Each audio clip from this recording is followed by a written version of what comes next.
Hello, I am back again to give you a third update on my scapholunate ligament tear surgery.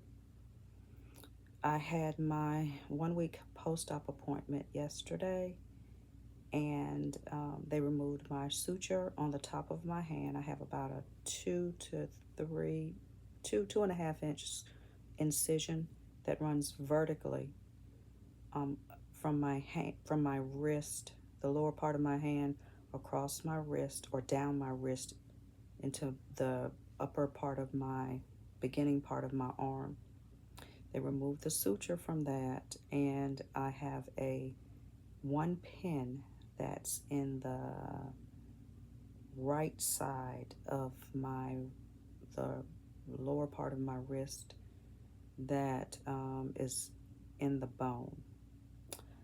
One of the issues that I had with the partial splint that they had up there was a lot of irritation on that side because I knew that I had a pin, but I thought I had a pin, but I wasn't 100% certain.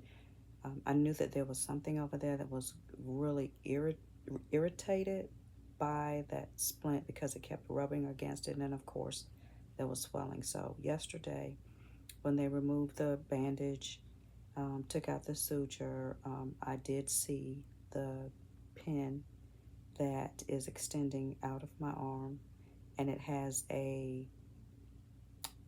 yellow round ball attached to the end on the outer side of my skin, which protects the end point of the pin. They put a cast, or my doctor casted my arm up yesterday. It's kind of, the cast is actually the light blue color. There's black padding underneath, and then there's the cast on top of that. I just have it covered. This cast is very prickly, so it can damage your clothing. The instructions said to take a nail file, emery board, and file down any rough edges. It has quite a few rough edges. Well, not a lot, but there are places that there are rough edges where the gauze was cut as he was wrapping it. I did file them down with an emery board. However, I created a cover for it. I took like a nylon, bought some cheap nylon socks, and I just cut the toe area out of it, and I used that to cover up the cast. That way it protects my clothing, and I don't have to worry about any snags or tears on my clothing. I did express to my doctor about the irritation with the pen. So if you can see right here, I don't know if you can necessarily see that, but you can see right here that it's like a little, sticks out just a little. This spot here is where the actual pin is, that round head of the pin. So he patted that up really well to give it an extra layer of protection while it's in the cast to help with the irritation. He did state that over the next few days, that padding will thin out a little bit and the cast will loosen up some. As it stands right now, it's still tight, but it's a little bit more comfortable than the splint that I had on.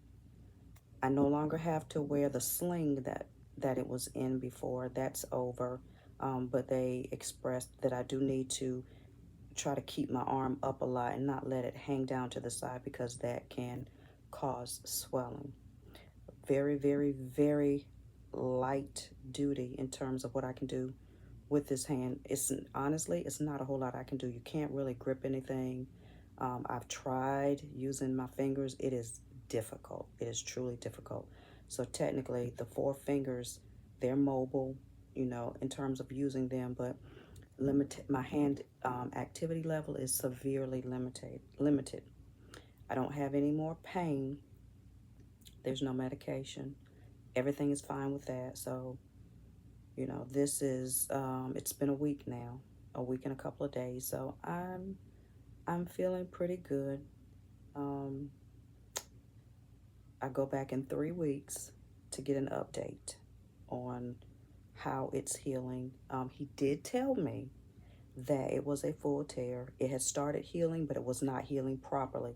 So it was vital that the surgery was done to correct the process of it healing improperly, which was going to definitely cause me problems down the road with twisting, possible deformity, and later on arthritis. So I have no regrets about the surgery. It was what needed to be done. Um, and so far, I'm moving along well. So as it continues to go on, I will update you on the process.